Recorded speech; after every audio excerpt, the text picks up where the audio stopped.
unless you're doing a creative writing course where someone's forcing you to write, people fall away in droves.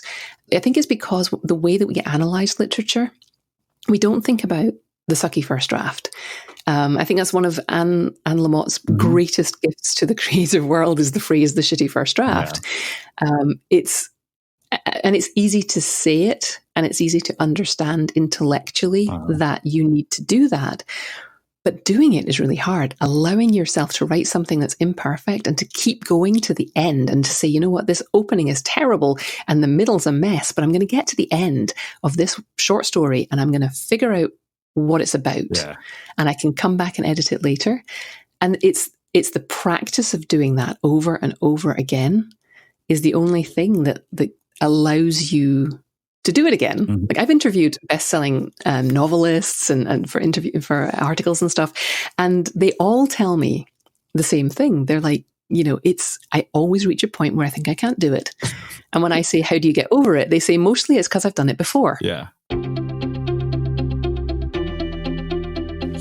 I'm Srini Rao, and this is the Unmistakable Creative Podcast, where you get a window into the stories and insights of the most innovative and creative minds who've started movements, built thriving businesses, written best-selling books, and created insanely interesting art. For more, check out our 500-episode archive at unmistakablecreative.com. Julie, welcome to the Unmistakable Creative. Thanks so much for taking the time to join us. Thank you so much for having me. It's very exciting. Yeah, it is my pleasure to have you here. So I came across your story because you wrote in about Story a Day, which we'll talk quite a bit about over the course of our conversation. But I was really intrigued by what you're up to. But before we get into all of that, as you know from having heard the show, I never like to start by asking somebody about their work. And I thought, given your accent, I knew this is where I want to start. And that is, where in the world did you grow up, and what impact did where you grew up end up having on the choices that you've made throughout your life and your career? Oh, I love that question. I quite often will start when I am in a room with people, I'll start by saying, I was born in Scotland, because they get distracted by my accent. And it's a little bit all over the place now because I've lived in different places. So I was born in Glasgow in Scotland, and my parents very sort of almost immediately took me to the south of England, where I grew up in Surrey. So it's very nice, near Sandhurst Military Training Academy and the Windsor Castle, which all the Americans have heard about now because you guys love royals. And so I grew up down there till I was about 10, and then we moved back to Scotland.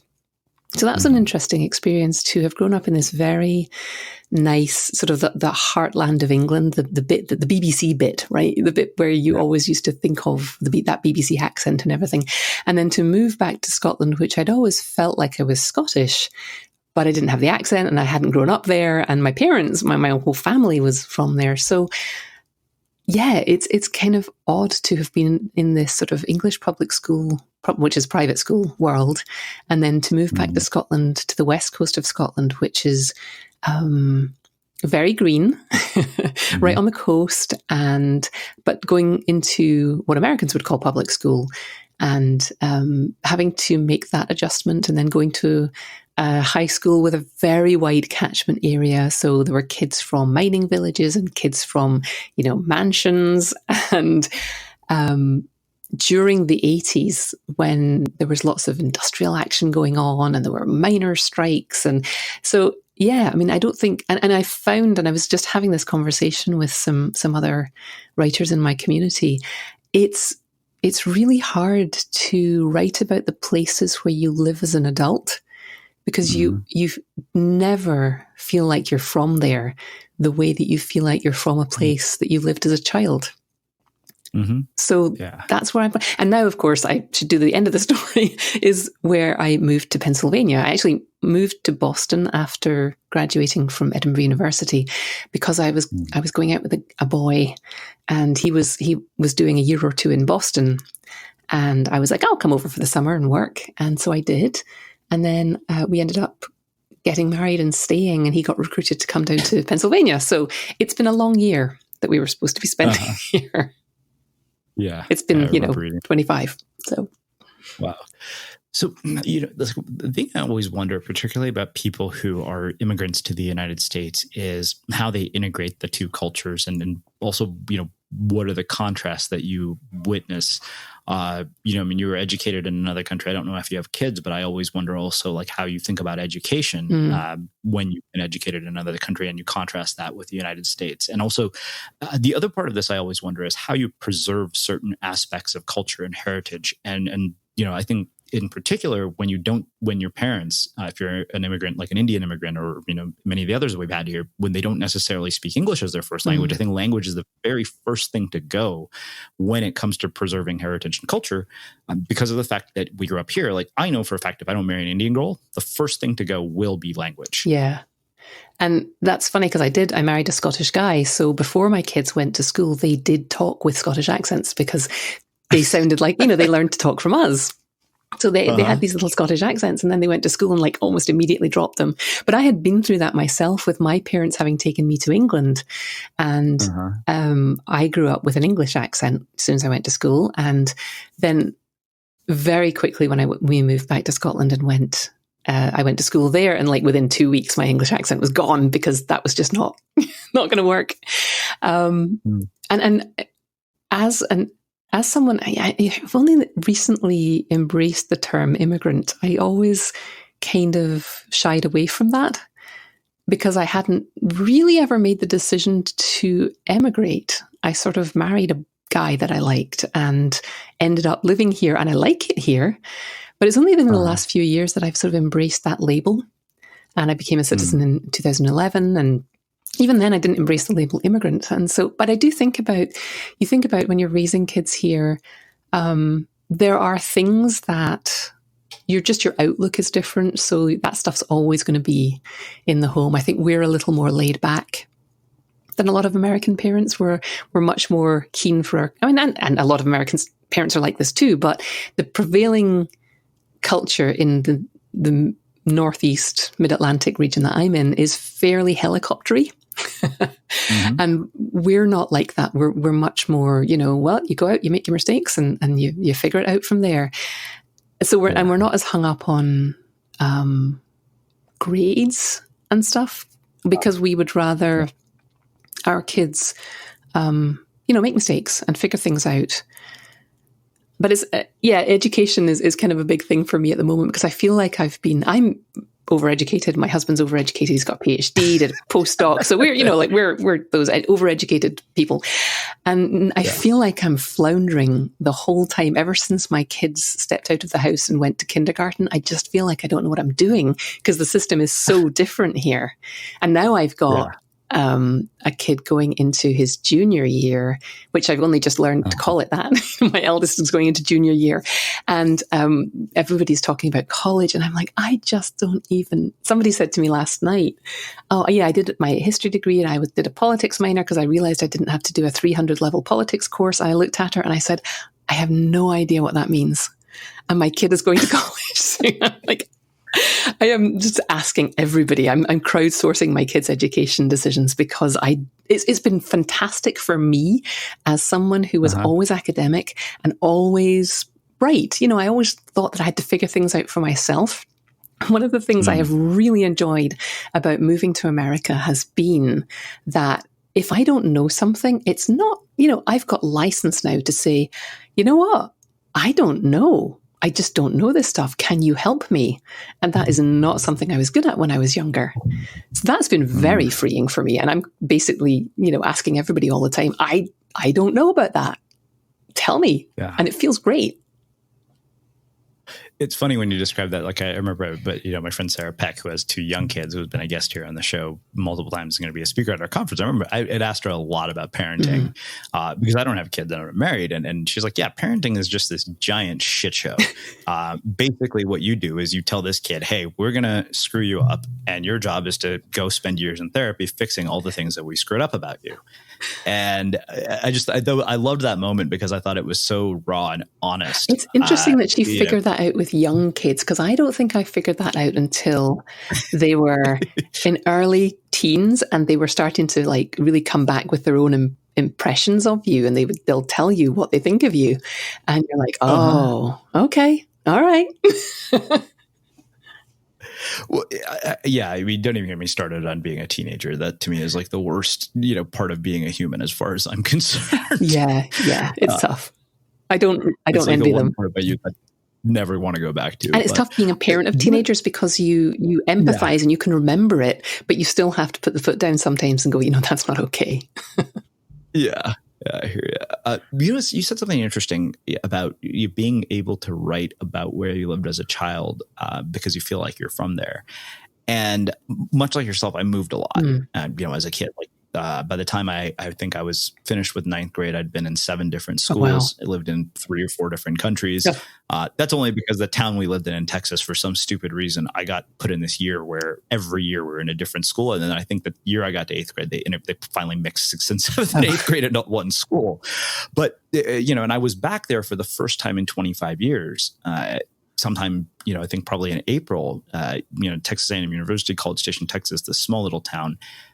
And, where my parents live now, for my sister, that is very much home. And I told my mom, I said, when I go to College Station, I don't feel like this is a place we left. I feel like this is where I grew up. Like, this is home. Everything about it feels very nostalgic, where I don't have that feeling for where I actually ended up finishing high school, only because we were there for 3 years. But I think the thing that I wonder about is when you are living in a new place and you're saying it's harder to write about.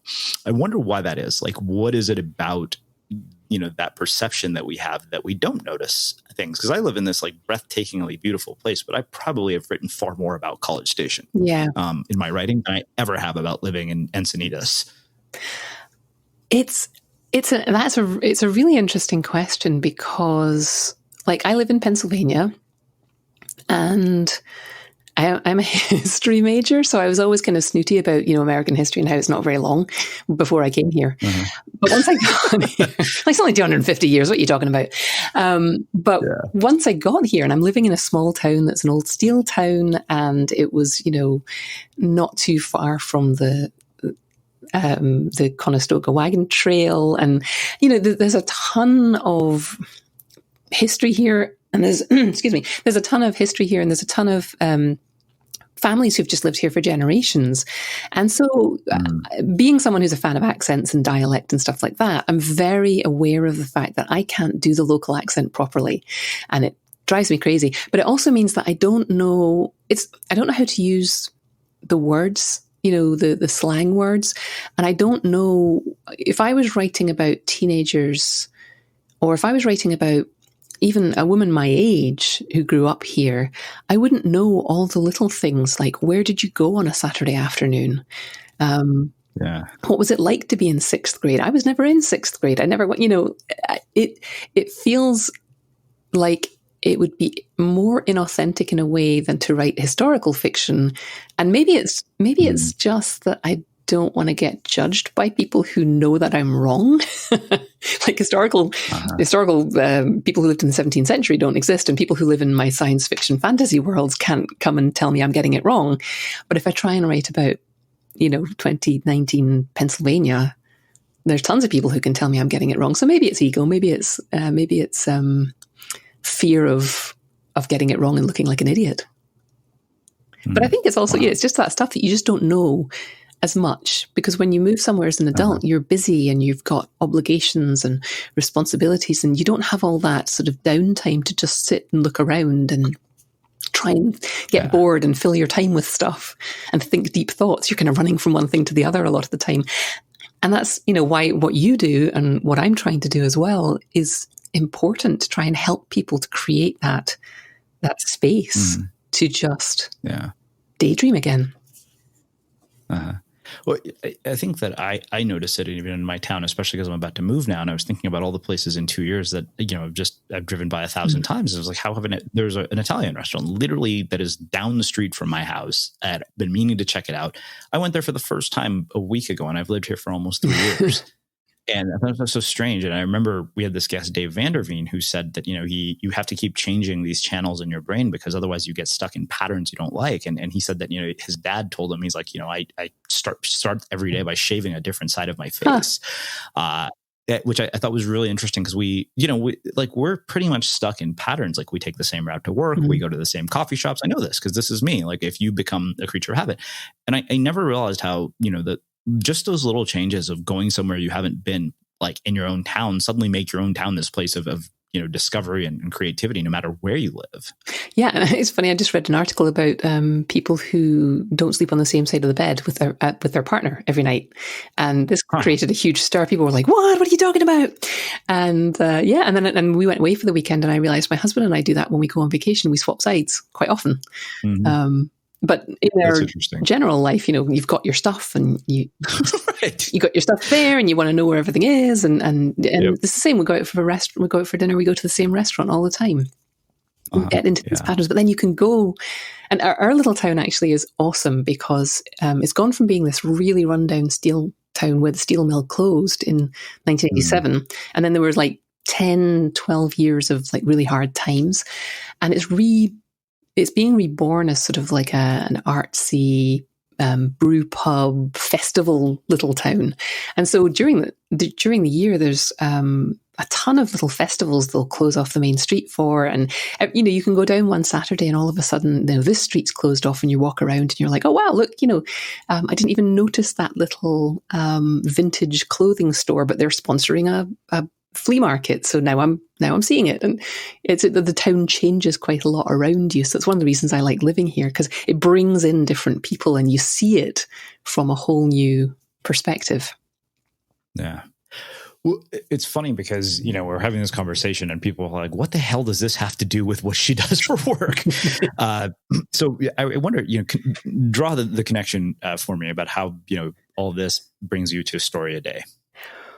Well, connections are writing is all about connections, and writing's all about putting new experiences together. I mean, the art in general is about holding up a vision of life that makes people look at it slightly differently and get out of those ruts and those routines. So for me, it's fantastic to live in a town like this because it gives me tons of material, and to live here, as an immigrant, and to be able to ask people questions. Why are you doing that way? Why do you go there? Why do you go to the shore every year? What does that? Why do people from this town go down to the Jersey Shore every year? I can ask those questions as a bit of an outsider.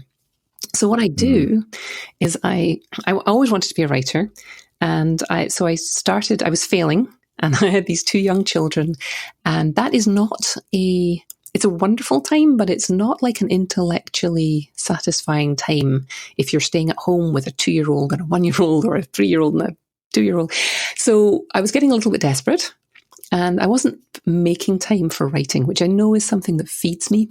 And I was trying to do all these other creative things like jewelry making, which I was terrible at, and knitting, which I'm all right at.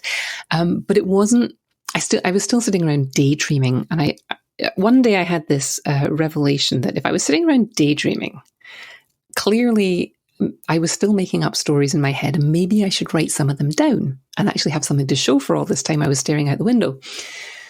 But I couldn't figure out how to do it. I couldn't figure out how to give myself permission to take time away from this young family and my husband who was working outside the home. And how could I ask for time for my creativity, which wasn't going to bring in money?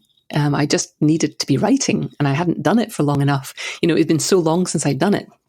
So I was following lots of challenges online, Illustration Friday and 100words.net and NaNoWriMo. And I was kind of mad because I didn't feel like I could write a novel. And I was kind of angry that nobody had done anything for short story writers. Like there wasn't a month where you could do a challenge for short story writers. And as I sat there getting more and more angry about it, I thought, oh, maybe I should do that. So I did. So I said, I was frustrated for one thing that there was no community for short story writers and no challenge. But the other thing I was frustrated about was that I couldn't finish a single story.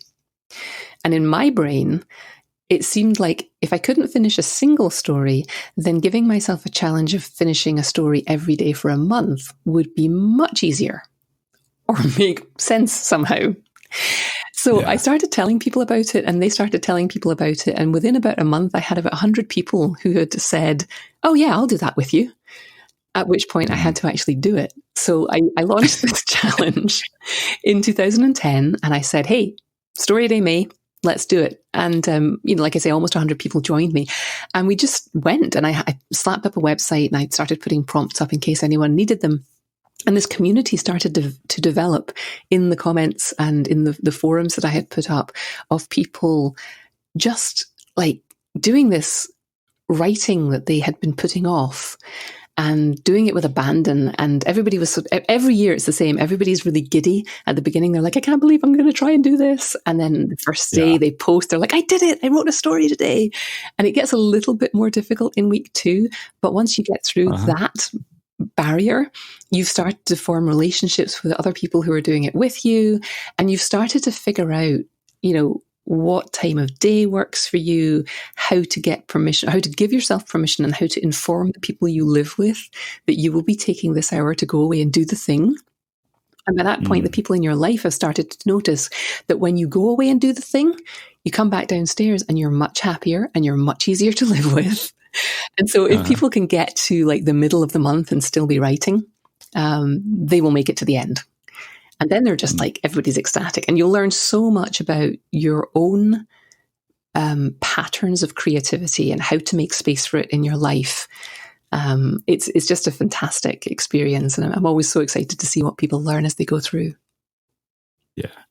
I want to go back to this idea of giving yourself permission. I think that's a tough one for people. Yeah. I know this because I think that there are multiple aspects of giving yourself permission. And even Dani Shapiro wrote about this in her just breathtaking book, Still Writing, where, she said giving yourself permission is one of those things that you have to do every day. And the funny thing is with something like writing, right, there's no sort of certification or, you don't get a medical degree that says, hey, now you have a license to do this thing. And so I think there's this sort of, oh, who am I to do this? And one thing I always, say is you have to give yourself permission to suck as well. Yes. And so I wonder, what are the barriers that people run into with this? How do they get over them? One of the reasons I wanted to do this month-long challenge is because of that. Like the permission, it's finding a way to make space in your life for it, but also the permission to suck is huge, because anybody who's got the urge to be a writer probably has an experience in their life where they were writing stories, probably in elementary school or middle school or primary school or whatever you called it. And a teacher saw their story and went, wow, this is really good. You're a really good writer. And then you go into the upper levels of school and you start to analyze all the brilliant writers, and you start to analyze the edited versions and published versions of their 14th draft of something, and you critique it. And almost everybody I know stops writing around that age. And if you go and study at university, unless you're doing a creative writing course where someone's forcing you to write, people fall away in droves.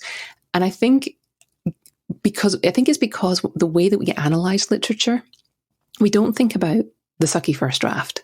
I think that's one of Anne Lamott's greatest gifts to the creative world, is the phrase, the shitty first draft. It's easy to say it, and it's easy to understand intellectually that you need to do that. But doing it is really hard. Allowing yourself to write something that's imperfect and to keep going to the end and to say, you know what, this opening is terrible and the middle's a mess, but I'm going to get to the end of this short story and I'm going to figure out what it's about. Yeah. And I can come back and edit it later.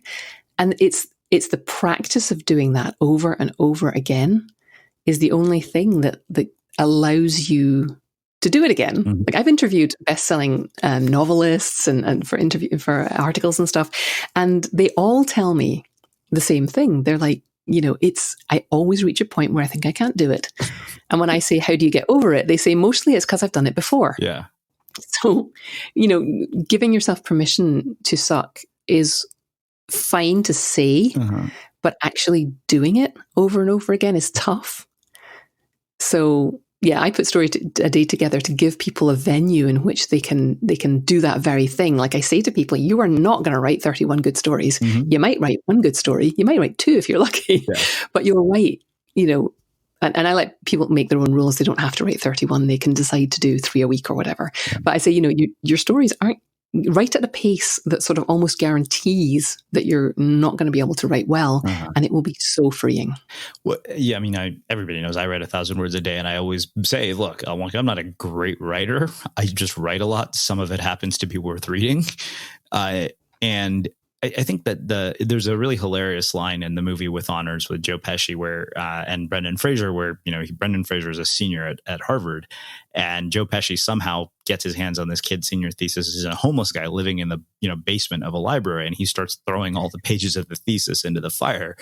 And Brendan Fraser is like, look, I'll give you whatever you want. And the Joe Pesci basically says, man, he's like, this stuff is really coming out the wrong end.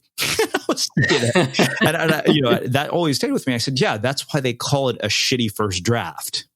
Yep. So I don't know about you, but vacuuming is not one of those things that I ever look forward to doing. But as you know, your environment has a huge impact on your creativity. So I still like it to be clean wherever I'm living and working.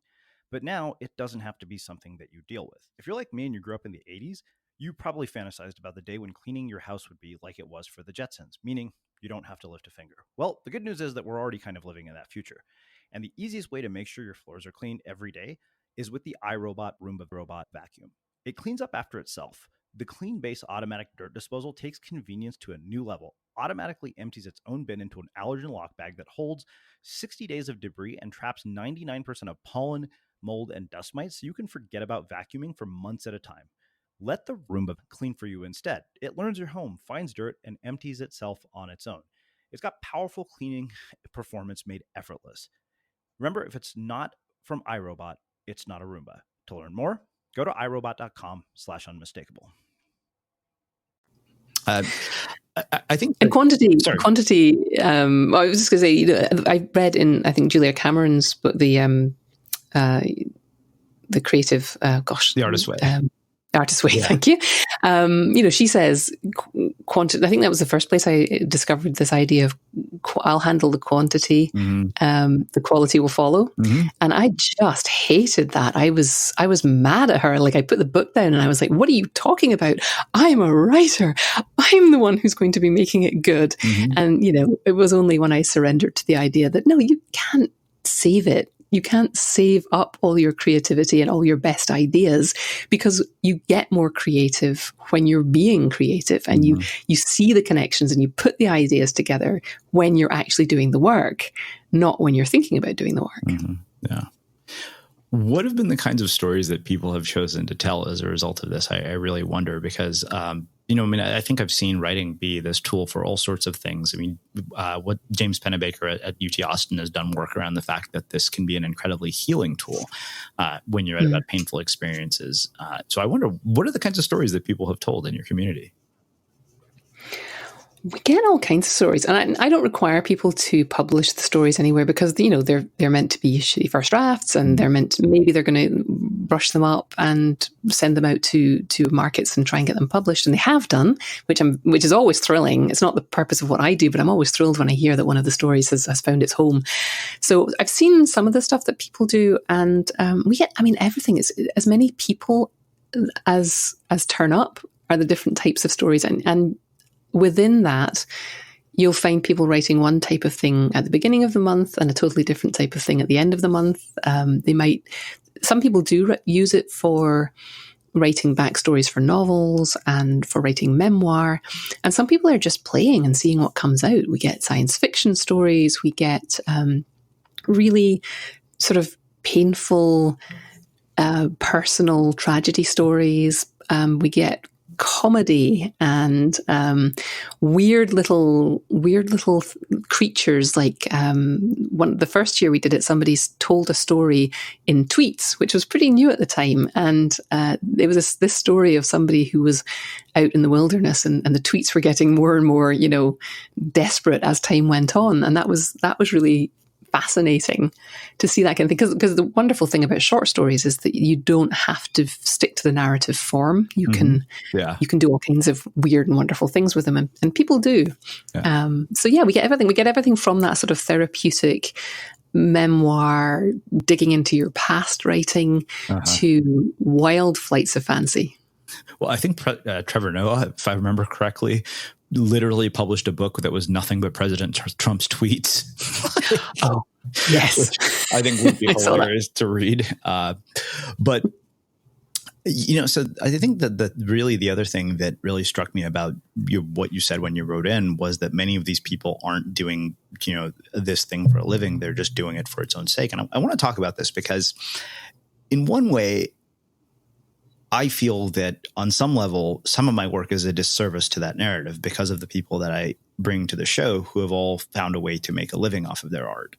And in one way, despite writing a book, that's not necessarily always what's necessary. I definitely think that I've perpetuated this mantra to some degree that the art is only worth making if you are getting some sort of external result from it. And I don't think that's just limited to me. I think that a lot of the online world has created that narrative between books like The 4-Hour Workweek, books like Escape from Cubicle Nation, like all these, and these are all friends of mine, like people who I've had as guests, people whose work I truly admire and look up to. But this is something that I've always wondered about is that, we this is a narrative that perpetuated. And I think that a lot of people are not making their art because they don't think it's going to lead anywhere. And as a result, I think that we are missing out on a lot of really, really powerful creative work that just doesn't exist because of that. And also for people, the kind of reward that would come from it. So I kind of want to turn that over to you and see, what your view on this is. Yeah. And we talk about this all the time in my community because we do all have, we all need to pay the bills. And we all want to be doing work that is meaningful to us. And for a lot of people, that meant because they were interested in reading and writing, a lot of them went into teaching, which is, extremely admirable. It doesn't pay terribly well, and it's long hours and things like that. So they're struggling with that, taking time away from family and jobs to do their creative work. So I find that a lot of what I write for Story a Day is me sort of reminding people that we are more than just a collection of bills that need to be paid, where we need to be filled. We need to do this work that we're here for. I'm lucky that I come from a country where the amateur was a strong part of the culture. Like everybody had a thing that they did. And it wasn't just, when I moved to America, I noticed that US parents tend to, US grown-ups, if they have children, tend to give over all of their interests in favor of running their kids to things. Whereas when I was growing up, and I think Britain's gone the same way a little bit too, but when I was growing up, there was a culture where everybody was you had an interest and you'd go and take night classes, or you'd have your pot, the men quite often would have their potting shed and their vegetable garden, and they would go and play lawn bowls. And it was just expected that you had lots of things that you did for fun and because you wanted to. And your job was funding your life rather than being your life. So that was a big cultural difference between where I grew up and when I grew up and the world that I live in now. And so I think it's still a little more like that in other countries, but I think that the US has this culture of go, and earn, and you can do anything you want to, but you got to work hard and we do. When you meet someone and you ask them, what do you do? They tell you what their job is. Yeah. And so it's hard. It's hard to push against that culture and say, I'm doing this thing. And, how do you make money at that? People say to me, how do you make money at that? And I'm like, well, now I run some courses and things like that. But, for a long time, it was just something I did for the love of it. And as far as my short stories go, I write them and I put together little collections and I share them with family and friends. But I don't spend an awful lot of time trying to get them published by, the New Yorker or by Shimmer Magazine, or, I don't spend a lot of time doing that because that's not what I'm in this for. And sometimes I feel really bad about that as the sort of figurehead of the community. I'm like, oh, maybe I should have more publication credits. And then I remember, maybe I'm actually being a better figurehead if I don't have a lot of, if I'm just doing this because this is something I am a better person because of. Yeah. But it's hard because like I say, you're pushing against a culture that I knit, and people will look at something I've knitted and they'll say, "Oh, you should sell those." Exactly. Like, do you have any idea how many hours went into this and how much I would have to charge for this? And, just say it's nice. Yeah. Well, I remember, I think it was on an interview with my friend Jordan Harbinger, who runs, a very popular podcast that's been around for a long time, has a massive audience. And one of the things that he said, people don't have hobbies anymore. They just have side hustles. Professionalize it. Side hustles, right? Yeah. What happened to hobbies? The things that we do just because we enjoy them. Now, coming from a country where, again, the amateur thing was lionized, but also work culture was very different, and it was sort of frowned upon to try and do too much and to show off. So nobody had a second job in Britain, and if you did, you were taxed at the highest income rate on that second job, regardless of what you earned. So it was very much discouraged to strive. And so I'm thrilled with, I listen to Chris Guillebeau's Side Hustle School, and I'm thrilled that people who want to make a little extra money, it's out there for them, and they can go for it. And there's tons of people who are sharing information about how you can do that. But my problem is, if you feel like you can't just have a hobby and you must have a side hustle, and that is the sort of prevailing culture that we've created. So I think you are standing up as a bulwark against that. So good. Yeah. And, so the funny thing is, it's also easy for me to say that, right? From my vantage point. Somebody made this argument with me before and said, well, it's easy for you to say that considering you just got paid to write a damn book by one of the biggest publishers in the world. And then, but somebody else made the point and said, yeah, but you did this long before anybody was willing to do that. I was going to ask, how long were you doing this before you got to that point? Before there was any promise. Yeah. I mean, right? Years before there was any promise.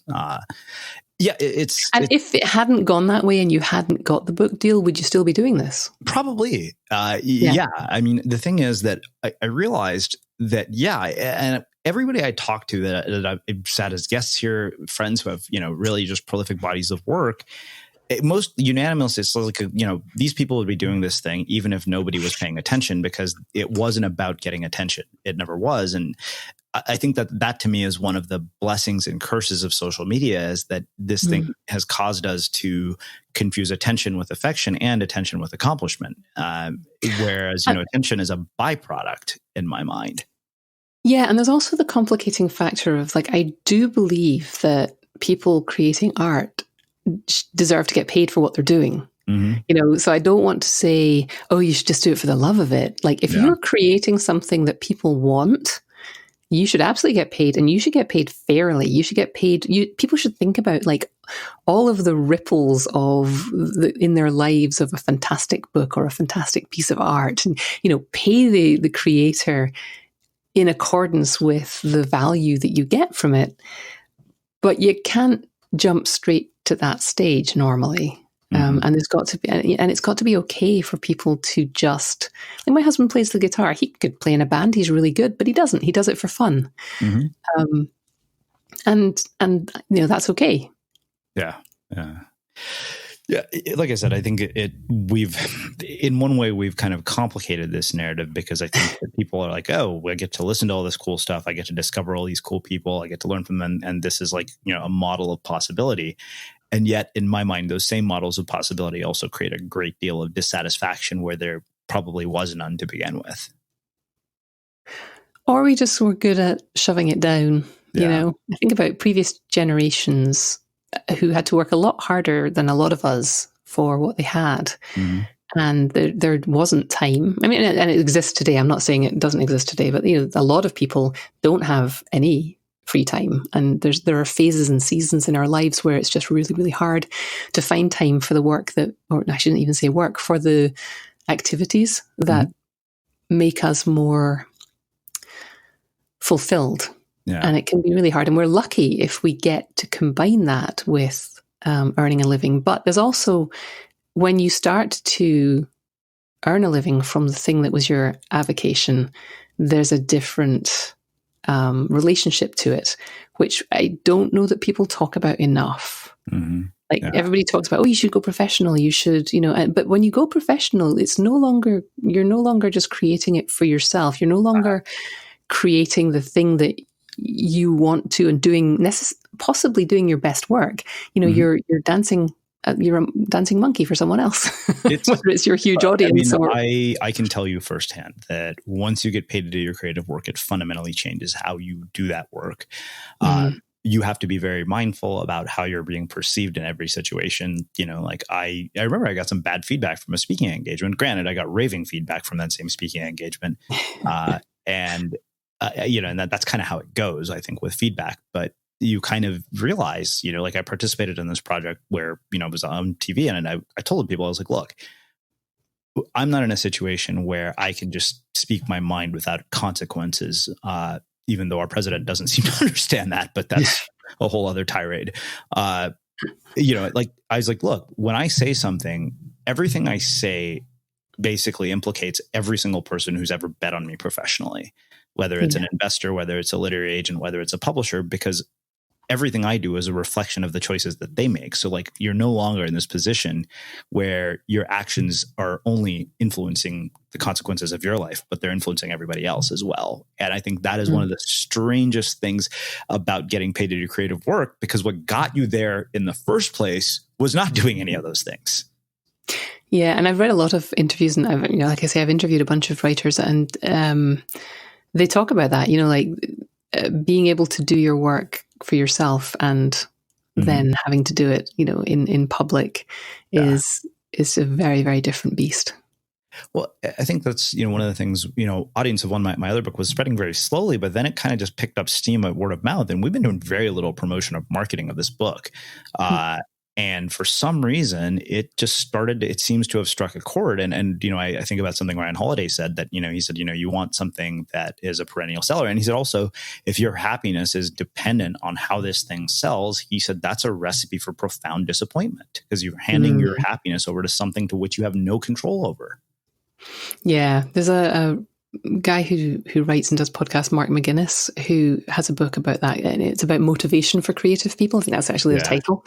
And he talks about the difference between that extrinsic or external motivation, which is that which you have no control over, and the intrinsic motivation, which is the only thing that you can really the only thing you control. Like everything is like my parents still say, oh yeah, when you have your bestseller, and I'm like, well, that's probably, if I ever am going to get rich from this business, it's not going to be it's unlikely to be from a bestseller, because there's just so much luck involved in that. Sure, maybe I'll write something and someone will make a Hollywood movie and it'll win Oscars and I'll get paid fabulously, but I'm not banking on that, right? Yeah. that's not my end result, and that's not going to be my goal and the only thing that's going to make me happy.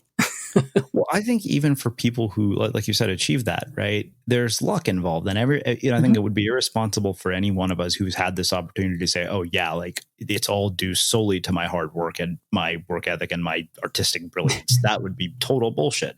It's You'd be a sociopath if you said that. Yeah. I mean, I still to this day think it's incredibly lucky that an editor at Penguin happened to be browsing Medium one day and saw my article out of the hundreds of thousands she could have seen that day.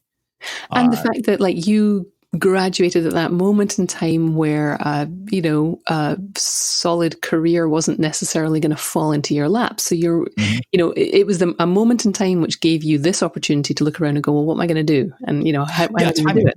Timing, there's an amazing TED Talk with Bill Gross, who's the founder of a startup incubator called Idea Lab. You might have heard of it. Some of our listeners, depending on how old they are, may not know it. But Idea Lab was basically where CitySearch, carsdirect.com, all this stuff was born at Idea Lab. It was basically Y Combinator prior to Y Combinator, and probably much more expensive to run.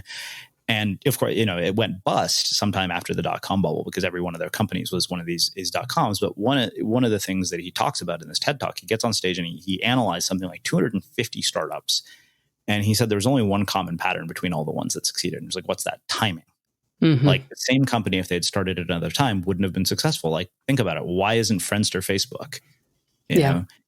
When I worked and during the dot-com bubble, I was right before it, I was working for a small startup, and we did a thing where we were the first company to offer people print-on-demand services direct to authors. And it was, it was a great idea. And I remember one day towards the end of my time there, after we'd had a big round of funding, but it just wasn't growing fast enough. And it was right before the dot-com bubble burst. And I remember my boss saying to me, this is going to work, but it might not work for another 10 years. Yeah. And, 10 years later, there's Amazon with CreateSpace and Kindle, KDP. And I look at it, I'm like, he was right. It was almost 10 years to the day that really began to saturate popular culture. And of course, they had resources and, whatever else. But so some of I it was time. remember when we started the podcast, somebody had said podcasting was dead. Yeah, blogs are dead, email's dead, everything's always dying. Well, I mean, and I'm Books very are dead. Nobody reads short stories. Yeah, we're the beneficiaries of a 10-year head start. I mean, that's really all that is. Is good timing. But wow. So one other question for you about this: how has this creative outlet informed your parenting? Oh, that's a very interesting question. It's kind of a circular thing, I think, because when my kids were not easy. They've never been sort of like mellow kids. So everything that we did has always been like, you had to entertain them, or you had to like keep them busy and keep them occupied, even potty training. And I had boys, so that's like notoriously harder with boys anyway. So I remember before I even started Story a Day, sitting, trying to keep my firstborn on the potty until he had done his thing. And the only way I could keep him there was to tell him outrageous stories, make up stories. And I used to have to tell them stories, try and get them to go to sleep, which they weren't big fans of either. And we would go out for walks, and like we'd walk into town because we're in this, town that was just starting to revitalize. Excuse me. And we'd go for walks, and we would be like, right, we're not taking the car, we're going to walk down. And they would start complaining. So we'd tell them stories, and we'd be making stuff up as we were walking just to stop them from whining. So in a way, they informed my writing, and they informed my creativity. And then I think that as a stay-at-home mum, it was important for them to see me doing something that wasn't just being mum. It was important for me to have them see me as something more than that. So when I started going away and doing Story a Day, and the first year, the first night, I sort of looked at my husband and I'm like, right, I'm going to go upstairs and I'm going to be writing, and it's going to be like an hour, and I don't want to be disturbed. And he's like, fine, go off you go. But for me to walk away from the family and do that felt like a big gamble. And then when I came back and they saw me again, everything was fine. And over the years, it's become something like they'll tell their friends that their mom's a writer, and they'll tell their teachers that their mom's a writer. And it's not like I have a shelf full of published novels, but to them, I am a writer, and they are storytellers too. So a couple of years ago, my eldest went away to a storytelling camp, which was just fantastic for me to watch. I was really jealous, actually. I was like, can I come? So they tell stories, and they write in school. They're always happy when they're writing. They're also little scientists like their dad. But so I don't know. I don't know if the actual writing has informed the parenting. The act of writing has.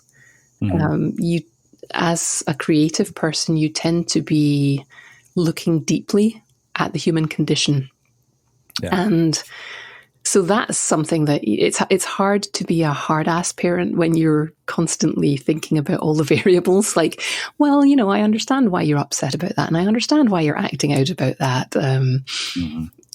So, yeah, I don't know. That's a really interesting question. But I think it's circular. Wow. Well, this has been really, really just wonderful. And I love conversations like this because, there's no, like when I look at it, I'm like, okay, this is one of those conversations where everybody, I think, will take something very different from this. So I want to finish with my final question, which I know you've heard me ask, and that is, what do you think it is that makes somebody or something unmistakable? Oh, I should have done my homework. I should have prepared something, shouldn't I? But what do I think it is that makes somebody unmistakable? Well, I think everyone at the risk of quoting Monty Python, is an individual, right? Everybody Yeah. is the sum of their life's experiences. And this is something I talk about with my writing community, because everybody worries about being original enough to create an original piece of art.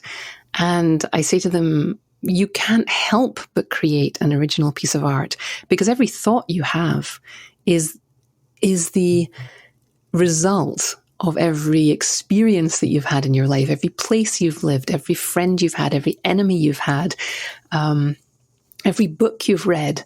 The things that you hear in your head all day that you think are just boring, mundane, normal things, if you write them down or if you paint them or draw them, nobody else has ever represented the world that way before, and nobody else has ever seen it represented that way before. So what makes somebody unmistakable is, I guess, giving themselves the permission to trust that their thoughts and their work and their ideas are good enough, have merit, can contribute to the world, will create ripples, and need to be heard. I always say to people, the world needs your story, because you're the only one who can tell it, and you're the only one who can do it that way, and nobody else has ever seen it before. I love that. That has to be one of my favorite answers I've ever heard to that question. Well, thank you. I think about this stuff a lot. Well, I can't thank you enough for taking the time to join us and share your story and your insights with our listeners. Where can people find out more about you, your work, and everything that you're up to? Thank you. Yeah, this has been so much fun. And what such an amazing, deep conversation. This is so great. Thank you for running this. But they can find more about Story a Day at storyaday.org. And we do 2 challenges a year, one in May, one in September, but there's stuff going on all year round, writing prompts and all kinds of stuff there. So that's the best place to find us. I'm also on Twitter at storyaday.may. Awesome. And for everybody listening, we'll wrap the show with that. Thank you for listening to this episode of the Unmistakable Creative Podcast. While you were listening, were there any moments you found fascinating, inspiring, instructive, maybe even heartwarming? Can you think of anyone, a friend or a family member who would appreciate this moment? If so, take a second and share today's episode with that one person, because good ideas and messages are meant to be shared.